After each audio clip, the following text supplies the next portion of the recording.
तो आज हम फॉरेस्ट आवर लाइफलाइन चैप्टर के बारे में पढ़ेंगे कि फॉरेस्ट किस प्रकार से हमारी लाइफलाइन होता है। तो फॉरेस्ट होता क्या है? Forest is a natural habitat for many kinds of plants and animal. Forest provide food and shelter for animals. तो जो फॉरेस्ट है वो अलग अलग जानवरों के लिए फूड एंड शेल्टर प्रोवाइड करता है। Some common animals found in forest are, ये कुछ प्रकार के जानवर होते हैं जो जंगल में पाए जाते हैं। Lion, tiger, elephant, monkey etcetera. ठीक है, ये आप चित्रों में भी देख सकते हैं।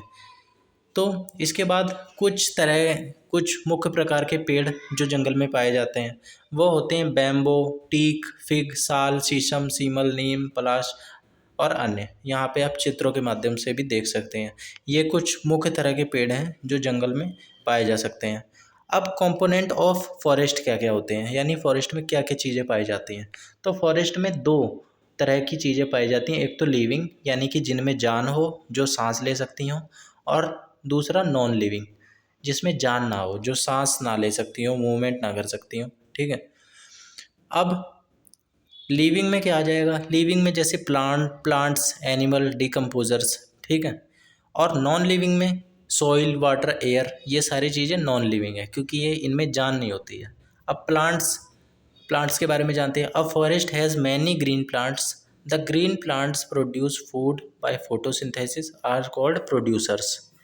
तो जो प्लांट होते हैं उन जो जंगल में बहुत तरह के हरे भरे पौधे पाए जाते हैं और यही हरे भरे पौधे खाना प्रोड्यूस करते हैं, क्योंकि ये अन्य जानवरों के लिए, हिरण वगैरह के लिए जो कि शाकाहारी जानवर होते हैं, उनके लिए खाना प्रोड्यूस करने का काम करते हैं फोटोसिंथेसिस की प्रक्रिया द्वारा। यानी कि सनलाइट से एनर्जी लेके और फोटोसिंथेसिस की क्रिया करते हैं और अपना भोजन खुद बनाते हैं। इसके बाद animals all the animals are called consumers. जो ये एनिमल्स होते हैं वो कंज्यूमर्स होते हैं। ये खाना प्रोड्यूस नहीं करते हैं, ये कंज्यूम करते हैं जो कि प्लांट्स द्वारा प्रोड्यूस किया गया है। And they obtain their food from others. ये अपने भोजन के लिए दूसरों पे निर्भर रहते हैं। जैसे कि प्लांट अपना भोजन खुद बनाते हैं, ये खुद अपना भोजन बनाने में सक्षम नहीं होते, यानी कि खुद प्रोड्यूस नहीं कर पाते।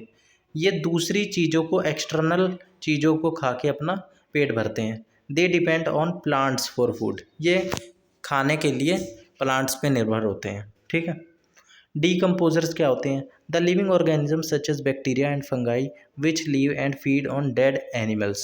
ये डेड एनिमल्स ये पे फीड करते हैं, जो कि बैक्टीरिया और फंगाई होते हैं, उसी को ही हम डीकम्पोजर्स कहते हैं। और इसे हम सेप्रोट्रॉप्स भी कह सकते हैं।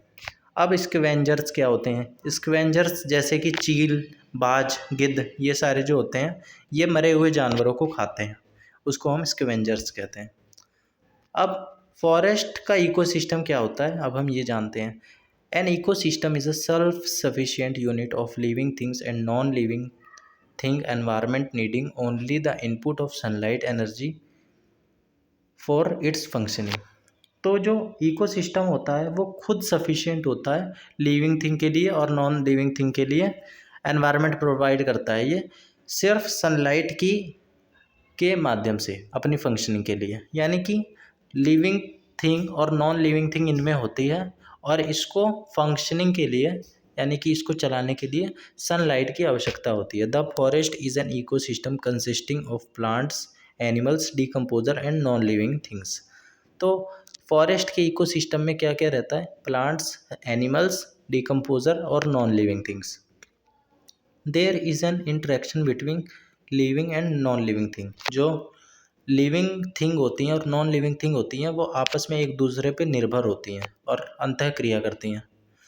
अब फॉरेस्ट की इंपॉर्टेंस क्या है हम ये जान लेते हैं। Forest is a natural habitat for a large number of plants and animal. ये नेचुरल हैबिटेट है बहुत सारे पेड़ पौधे और जानवरों के लिए।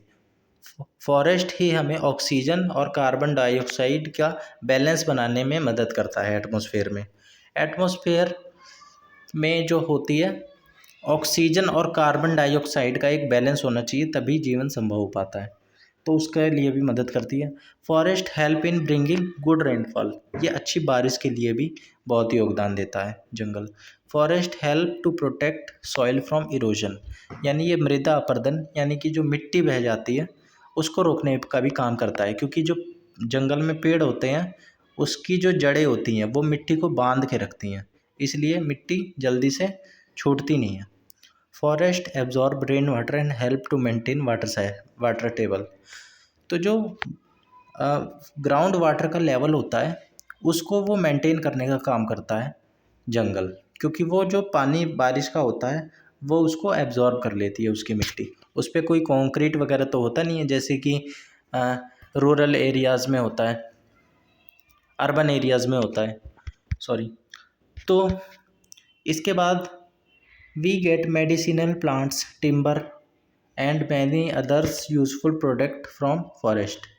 इसके बाद हम कई सारी आयुर्वेदिक या मेडिसिनल प्लांट्स, टिम्बर, लकड़ियाँ और एक अन्य कई सारे महत्वपूर्ण चीज़ें जंगल से प्राप्त करते हैं। Many people live in forest and forest provide them with wood, food, water, shelter and medicine. Forest ही उन्हें अन्न जल प्रोवाइड करता है और उन्हें रहने का सहारा और दवाइयाँ भी प्रोवाइड करता है। और ये जो जंगल होता है ये जो बाढ़ आ जाती है उससे भी रक्षा करता है, क्योंकि जो जंगल होता है वो जो पानी का फ्लो होता है उसको कम कर देता है। पेड़ पौधे अगर इकट्ठे रहते हैं तो एकदम से जो पानी का बहाव आता है बाढ़ के साथ वो जंगल रोकने का काम करता है। अब हमें जंगल से क्या क्या मिलता है? We get several useful products from forest like wood, हमें लकड़ी मिलती है, मसाले मिलते हैं कई सारे, और गम यानी कि चिपकाने वाले पदार्थ मिलते हैं, तेल कई तरह के मिलते हैं, शहद और चिपकाने वाली मोम मिलती है। इसके बाद ये कटैचू, ये कत्था होता है, इसका भी बहुत जगह पे इस्तेमाल किया जाता है, फॉडर जानवरों के लिए, चारा, और मेडिसिनल प्लांट्स भी होते हैं कई सारे जो हमें बीमारियों में बहुत मददगार होते हैं।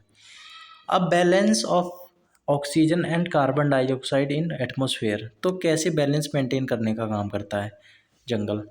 तो during respiration plants and animal take in oxygen and release carbon dioxide. तो जब रेस्पिरेशन यानी कि सांस लेने की प्रक्रिया हो रही होती है तो प्लांट्स और एनिमल होते हैं वो ऑक्सीजन लेते, प्लांट्स और एनिमल जो होते हैं वो ऑक्सीजन और कार्बन डाइऑक्साइड के अंतःक्रिया करते हैं, यानी कि जो प्लांट्स होते हैं वो कार्बन डाइऑक्साइड लेते हैं और ऑक्सीजन छोड़ते हैं, और जो जानवर होते हैं वो ऑक्सीजन लेते हैं और कार्बन डाइऑक्साइड छोड़ते हैं।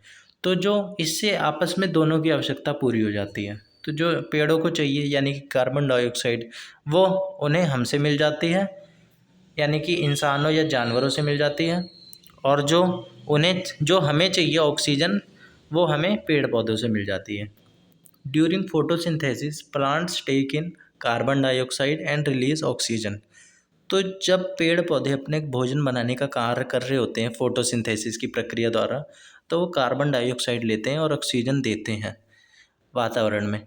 सो plants help to maintain the oxygen and carbon dioxide balance in atmosphere. तो जो प्लांट होते हैं वो बहुत महत्वपूर्ण योगदान देते हैं कार्बन डाइऑक्साइड और ऑक्सीजन का बैलेंस मेंटेन करने में। अगर प्लांट्स ही ना हो तो प्लांट्स हमें ऑक्सीजन नहीं दे पाएंगे, क्योंकि प्लांट्स ही नहीं रहेंगे तो हम भी जीवित नहीं रह पाएंगे, क्योंकि हमारे जीवन के लिए ऑक्सीजन बहुत ज़रूरी है। ऑक्सीजन के बिना तो जीव जंतु जिंदा ही नहीं रह सकते।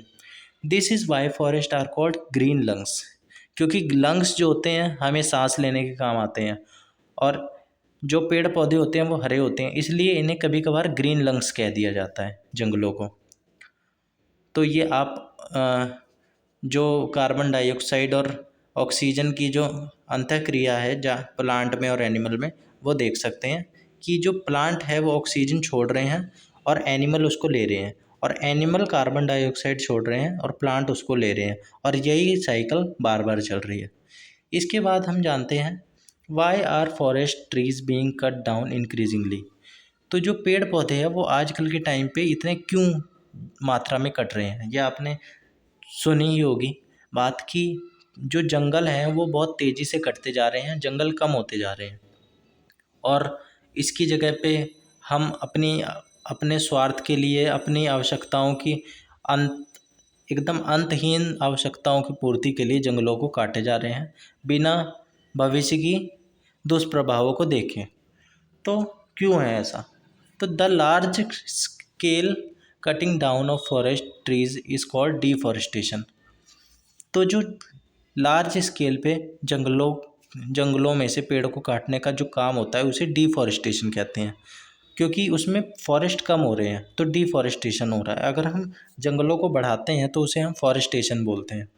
सम इम्पॉर्टेंट रीज़न आर, अब ये डिफॉरेस्टेशन हो क्यों रहा है? टू ऑब्टेन फायरवुड, हमें आग के लिए लकड़ी चाहिए, ये आवश्यकता पूर्ति करने के लिए। टिम्बर, हमें घर वगैरह बनाने के लिए लकड़ी चाहिए रहती है, तो उस लकड़ी की पूर्ति के लिए भी हम पेड़ काटते हैं। To obtain wood for making paper, अब जो कागज़ बनता है जिससे आपकी बुक बनती हैं या जिस कॉपी पे आप लिखते हैं, उसको बनाने के लिए भी लकड़ी का इस्तेमाल किया जाता है, जिसके लिए पेड़ काटने पड़ते हैं। तो आप कोशिश कीजिए कि आप कम से कम कागज़ वेस्ट करें, लेस पेपर वेस्ट करें। इसके अलावा to clear land for cultivation, हम कल्टीवेशन यानी कि हम अनाज उगाने के लिए, चावल दाल ये सब उगाने के लिए हम कल्टीवेशन करने के लिए भी हम जंगलों को काटते जा रहे हैं।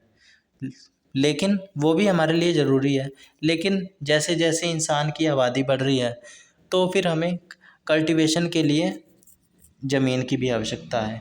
और इसके अलावा to clear land for construction of roads, houses, industries, इसके अलावा हम कंस्ट्रक्शन रिलेटेड कार्य के लिए भी उसको जंगलों को काटते जा रहे हैं, लैंड को क्लियर करते जा रहे हैं ताकि हम उस पर रोड बनाएं, अपने घर बनाएं बड़े बड़े, और इंडस्ट्रीज़ बड़ी बड़ी स्थापित करें, ठीक है, जो कि पोल्यूशन क्रिएट करने का वैसे ही काम करती हैं। और पेड़ कम हो गए हैं तो इस वजह से ऑक्सीजन लेवल भी कम हो जाएगा और पृथ्वी का कार्बन डाइऑक्साइड का लेवल बढ़ता जाएगा, जिस वजह से गर्मी बढ़ेगी और कार्बन डाइऑक्साइड के बढ़ने से गर्मी बढ़ती है और ग्लोबल वार्मिंग का साइड इफ़ेक्ट हमें देखने को मिलता है, जिसकी वजह से आजकल हम देख ही रहे हैं कि क्लाइमेट चेंज की समस्या कितनी बड़ी हो गई है। तो आज के चैप्टर में इतना ही था, मिलते हैं आगे। Thank you.